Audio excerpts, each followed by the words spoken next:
चांद जी और मनी मिराज का रिलेशन क्या है, क्योंकि चांद जी और मनी मिराज का गाना जब भी आता है तो बहुत सारे लोग कंफ्यूज हो जाते हैं कि दोनों भाई हैं क्या, दोनों आपसी में कोई रिलेशन है क्या, कि सिर्फ चांद जी अपने आवाज देते हैं तो मनी जी अपना एक्ट करते हैं, वनु द ग्रेट अपनी एक्ट करती हैं। क्या चांद जी का दिल टूट गया है, या फिर चांद जी कभी अपने लवर से धोखा पा गए हैं, इस वजह से इतना सैड और इतना इमोशन भरा गाना गाते हैं। आज अगर इस मकाम तक आया हूँ तो कहीं ना कहीं उसका बहुत बड़ा हाथ है।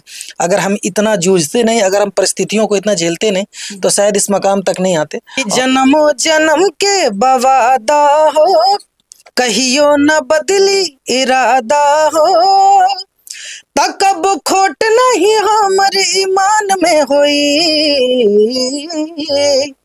तजदी न मिलन जहान में होई, तब की मिलन आसमान में हुई। लाइफ चल रही थी, स्ट्रगल तो वैसे आज भी है, रियल स्ट्रगल तो आज ही है कि स्टारडम मिलना बड़ी चीज नहीं, उसको बरकरार रखना बड़ी चीज है। बिल्कुल।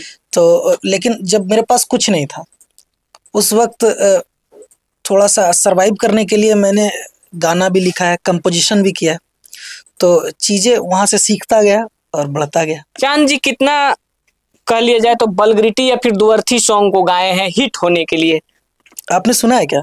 नहीं, मैं पूछ रहा हूँ इसलिए कि श्रोता जानना चाहती है, क्योंकि श्रोता के ऊपर हमेशा से एक सवाल मर दिया जाता है कि सिर्फ श्रोता अश्लील ही सुनते हैं। तो मनी मिराज जी का भी बहुत बड़ा क्रेज है, और खासकर हम लोगों का जिस प्रकार से अभी गाना चला है, चाहे वो अपने लवर को धोखा दो, सीला होगा, कोई 400 मिलियन है तो कोई 500 मिलियन है। तो अभी हमारे साथ सैड सॉन्ग के बादशाह चांद जी हैं, इनसे बहुत सारे बातों को लेकर बातचीत करेंगे। सबसे पहले चैनल पर स्वागत करते हैं। भैया स्वागत है, कैसे हैं?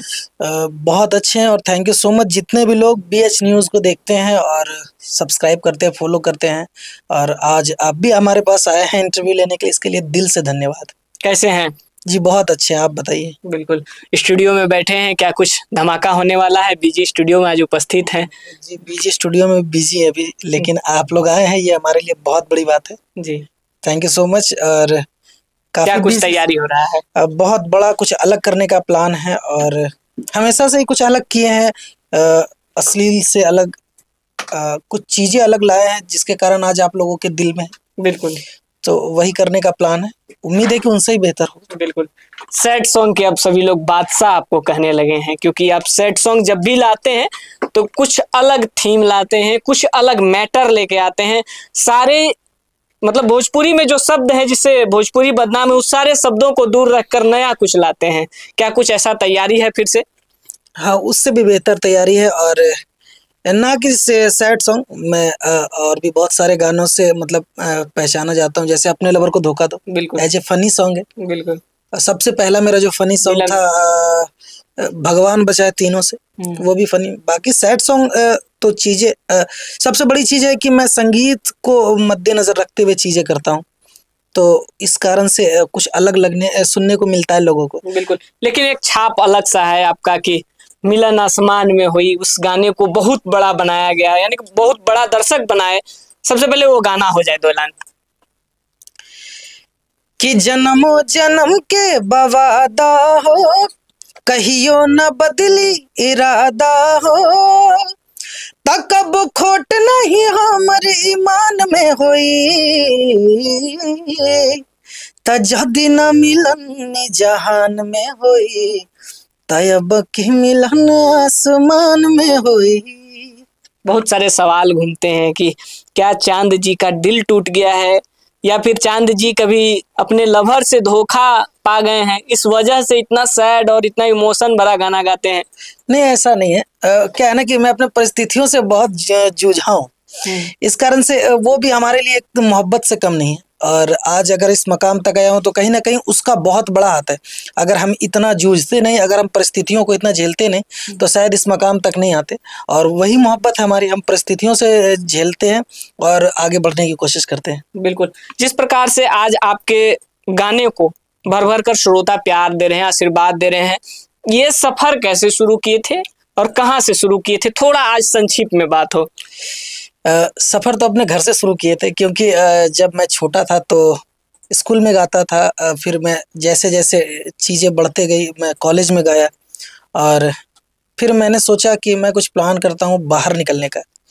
और समथिंग 11-12 साल की उम्र में ही मैंने सुर संग्राम का ऑडिशन दिया था, जो कि 2011 में सुरों के महासंग्राम आया था, जिसमें नीलकमल सिंह जी भी पार्टिसिपेंट थे, शुभम तिवारी जी पार्टिसिपेंट थे, उसमें मैं भी पार्टिसिपेंट था। तो चीज़ें शुरू वहाँ से हुई थी और अब आपके सामने है। अभी काफ़ी सफ़र लंबा चलना है, तो चीज़ें चल रही है, हम कोशिश करते जा रहे हैं। बिल्कुल। चांद जी आज एक ब्रांड नाम हो गए हैं। चांद जी का गाना मतलब कि कुछ अलग थीम, कुछ अलग मिजाज में। क्या चांद जी खुद से राइटिंग भी करते हैं, जिस प्रकार से बता रहे हैं कि चीज़ों से हम बहुत चीज़ सीखे हैं? हाँ, ऐसा नहीं है कि जब मैं परिस्थितियों से जब मतलब चल रहा था, जब स्ट्रगल लाइफ चल रही थी, स्ट्रगल तो वैसे आज भी है, रियल स्ट्रगल तो आज ही है कि स्टारडम मिलना बड़ी चीज़ नहीं, उसको बरकरार रखना बड़ी चीज़ है। बिल्कुल। तो लेकिन जब मेरे पास कुछ नहीं था, उस वक्त थोड़ा सा सरवाइव करने के लिए मैंने गाना भी लिखा है, कंपोजिशन भी किया है, तो चीज़ें वहाँ से सीखता गया और बढ़ता गया। बिल्कुल। कितना स्ट्रगल किए हैं इस मुकाम को, मतलब जो आज आपके पास मुकाम है, एक पहचान है, इस मुकाम को पाने के लिए कितना स्ट्रगल किए हैं चांद जी? देखिए, ये शब्दों से बयान नहीं किया जा सकता है। स्ट्रगल जो कर रहा है उनसे पूछिए, या फिर जो कर चुके हैं उनसे पूछिए। स्ट्रगल, एक सच्चाई बताए तो स्ट्रगल कुछ नहीं होता है। आप जितना मेहनत करेंगे उतना ही आगे बढ़ेंगे। बिल्कुल। आप बस अपने चीज़ों पे विश्वास रखिए, बिलीव रखिए कि हम कुछ कर सकते हैं, आप एकदम करेंगे। और बस आप ईमानदारी से मेहनत कीजिए, चीज़ें आपकी हमेशा पॉजिटिव ही मिलेगा। चांद जी कितना कह लिया जाए तो बलगरिटी या फिर दुअर्थी सॉन्ग को गाए हैं हिट होने के लिए? आपने सुना है क्या? नहीं, मैं पूछ रहा हूँ इसलिए कि श्रोता जानना चाहती है, क्योंकि श्रोता के ऊपर हमेशा से एक सवाल मर दिया जाता है कि सिर्फ श्रोता अश्लील ही सुनते हैं। नहीं, ऐसा नहीं है कि श्रोता सिर्फ अश्लील ही सुनते हैं। अगर अश्लील सुनते तो शायद मेरा गाना नहीं बजता, और हमने अश्लील तो गाया नहीं है। जब भी कोशिश किया तो अच्छी चीज़ों पे कोशिश किया है, और श्रोता ने उसे भर भर के प्यार आशीर्वाद दिया है, ये बहुत बड़ी बात है, खासकर मेरे लिए। क्योंकि हमारी इंडस्ट्री में जितने भी लोग हैं, ऑल ओवर जितने, सभी अश्लील गाते हैं। अब इसमें बताने की ज़रूरत नहीं है। बिल्कुल। लेकिन मैं उस चीज़ों को, अगर आज मुझे स्टारडम मिल गया तो मैं जानता हूँ कि पब्लिक अगर मुझे सुन रही है तो मैं जो गाऊंगा वो सुनेगी। अगर मैं अश्लील गाऊंगा तो अश्लील भी सुनेंगे। लेकिन मेरा कहना है कि अगर जो चीज़ें हम करते हैं वो चीज़ें कहीं ना कहीं डीजे पे बजता है, लोगों के कानों तक जाता है, जो नहीं भी सुनते वो भी सुनना पड़ता है, क्योंकि डीजे चारों तरफ उनकी आवाज़ें जाती हैं। बिल्कुल। तो वो क्या मैसेज दे रहे हैं लोगों को, ये बहुत बड़ी मायने रखती है। और इस कारण से हम लोग जितने भी टीम वर्क करते हैं काम, चाहे वो एक्टर हो, एक्ट्रेस हो, डायरेक्टर हो, कोरियोग्राफर, अदरवाइज जितने लोग काम करते हैं, सब लोग पहले ये सोचते हैं कि चीज़ें भी बढ़िया हो, लोग देखे भी और लोगों को पसंद भी आए, और वो चीज़ें ना हो जिससे लोग परहेज करना चाहते हैं। वैसे तो भोजपुरी में सभी गाने चलते, चाहे वो अश्लील हो या सलील हो। बिल्कुल।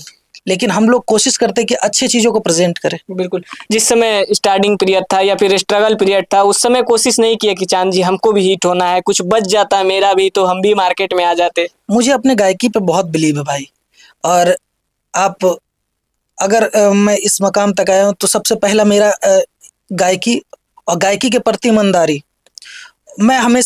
मैं सीखा नहीं हूँ, लेकिन मैं जो भी गाता हूँ लोग कहते हैं कि आप बहुत अच्छा गाते हैं। बाकी अभी और सीखना है और कुछ करना है। मैं अपने गायकी को बहुत, मतलब क्या बोलते हैं उसको, सीरियसली लेता हूँ। इस कारण से मुझे लगता है कि जब मुझे गायकी आती है तो मुझे अश्लील गाने की ज़रूरत नहीं है। बिल्कुल। वेलकम मूवी आ रहा है, कितने उसमें गाने हैं आपके? 3 गाने हैं मेरे। 3 गाने हैं जी, बहुत प्यारा गाना है। इस बार पहली बार मैं कल्पना मैम के साथ गाया हूँ, मेरे लिए बहुत ही बड़ी बात है। क्या वो गाने रिलीज हो गए हैं? नहीं, अभी रिलीज नहीं हुए, आने वाले हैं। शायद 21 तारीख को कोई गाना रिलीज है हम लोगों का, तो आप लोग जरूर उस चीज़ों का इंतजार करें। बिल्कुल। वेलकम क्या फिल्म हॉल में लगेगा, या फिर त्रिमूर्ति से जिस प्रकार से अभी टीजर आ रहा है, ट्रेलर आया है, उस प्रकार से यूट्यूब पर ही रिलीज होगा या फिर फिल्म हॉल में भी लगेगा? नहीं, हॉल में भी लगेगा। उम्मीद है कि मुझे हॉल में लगेगा, क्योंकि मनी मिराज जी का भी बहुत बड़ा क्रेज़ है। और खासकर हम लोगों का जिस प्रकार से अभी गाना चला है, चाहे वो अपने लवर को धोखा दो, सीला हो का, कोई 400 मिलियन है तो कोई 500 मिलियन है, तो उस हिसाब से मुझे लगता है कि फिल्म में रिलीज होगा। वैसे तो मैं अभी थोड़ा सा क्या है कि मैं अपने कामों में ज़्यादा व्यस्त हूँ, इस कारण से इन सब चीज़ों में इन्वॉल्व नहीं हो पा रहा हूँ। लेकिन मुझे पूरा 100% उम्मीद है कि रिलीज होगा तो फिल्म हॉल में भी होगा और चैनल पे भी आएगा। बिल्कुल, दर्शक के प्यार मिलेंगे। बहुत मिलेंगे। अच्छा, चांद जी और मनी मिराज का रिलेशन क्या है? क्योंकि चांद जी और मनी मिराज का गाना जब भी आता है तो बहुत सारे लोग कंफ्यूज हो जाते हैं कि दोनों भाई हैं क्या, दोनों आपसी में कोई रिलेशन है क्या, कि सिर्फ चांद जी अपने आवाज देते हैं तो मनी जी अपना एक्ट करते हैं, वनु द ग्रेट अपनी एक्ट करती हैं। नहीं, हम लोग एक टीम, देखिए बहुत सारे रिश्ते ऐसे होते हैं ना जो भाई और दोस्त से बड़े होते हैं, तो हम लोग वही रिश्ते हैं हम लोगों के बीच में, और बहुत अच्छा रिश्ता है हम लोगों का। साथ काम करते हैं, ईमानदारी से काम करते हैं। हाँ, लेकिन किसी को कोई रोक टोक नहीं है। मैंने मनी मिराज जी भी बहुत सारे लोगों के साथ मतलब एक्ट कर चुके हैं। हाँ, गाने पे मैं भी अभी बहुत सारे लोगों के साथ काम कर रहा हूँ और किया भी हूँ, जिसमें से मेरा एक गाना काफ़ी हिट हुआ है। एक नहीं, 2 गाना, अभी ज़्यादा गाना आया भी नहीं अदर लोगों के साथ। एक धोखा जनी दिया, शायद गाना सुने होंगे, है ना? गुनाते हुए भैया। हाँ, धोखा जनी दिया काफ़ी 8 लाख के लगभग रील्स बन गया था, 8 लाख हाँ, और लगभग 10 मिलियन व्यूज है। कैसे वो गाना तो देख लीजिए ना, याद नहीं। मोहब्बत में हमरा से जान मांग लो, तू धरती चाहे आसमान मांग लो, दुनिया के हंसे के मौका जानी दी हो, ता धोखा जानी दी हो, जानू धोखा जानी दी हो। बिल्कुल, बहुत धोखा जनी दिया जानू। सिर्फ एक सवाल, उसके बाद इसको खत्म करते हैं। क्या संगीत आपने सीखा है या फिर आपको भी गॉड गिफ्टेड है? नहीं, मैंने संगीत सीखा नहीं है, पर क्या है कि गॉड तो दिए हैं, लेकिन इसको मैंने मेहनत से निखारा है।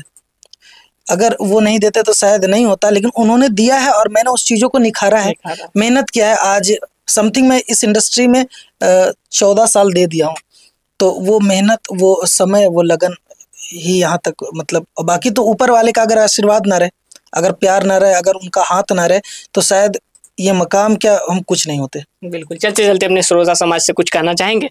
बस जिस प्रकार से आप लोग प्यार, आशीर्वाद, दुलार करते रहते हैं, वही चाहिए बस, और कुछ नहीं। आप लोग प्यार दीजिए, अच्छे चीज़ों को, चाहे कोई भी गाए, अच्छे चीज़ों को सभी को प्यार दीजिए, और गलत चीज़ों को बायकॉट करें। और उम्मीद है कि मैं आपके सामने जब भी कुछ प्रेजेंट करूँगा, अच्छा करूँगा। बस निगाहें करम और प्यार आशीर्वाद बनाए रखें। बिल्कुल, बहुत बहुत धन्यवाद भैया, अपने कीमती समय दिए। बाकी आपको हमारे द्वारा ये बातचीत किया गया, आपको कैसा लगा? अपना राय प्रतिक्रिया कमेंट बॉक्स में जरूर दीजिएगा। फिर मिलते हैं कोई अपडेट के साथ, तब तक के लिए जय हिंद।